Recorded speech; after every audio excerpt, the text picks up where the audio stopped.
Joining us exclusively tonight, this is Eliana's cousin. Again, Miss Opponent, our prayers and thoughts out to you and her family.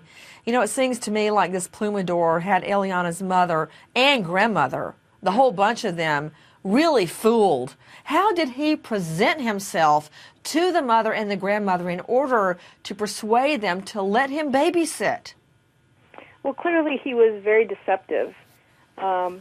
He wasn't on a sex offenders list, and before Tara moved to the trailer park, she asked her dad, will my kids be safe? He said yes. She said, what about Mike?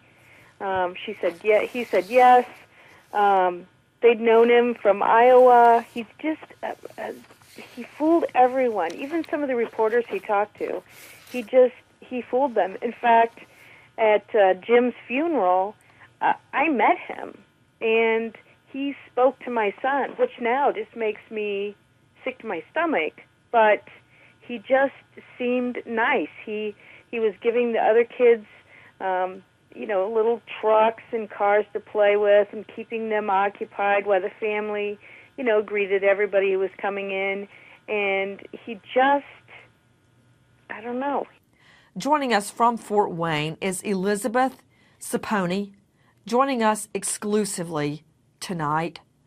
Ms. Saponi, first of all, coming from a crime victim of violent crime, myself, I want to tell you and your family that we have been praying for Eliana and her mom and sisters since she first went missing, since we first broadcast her story.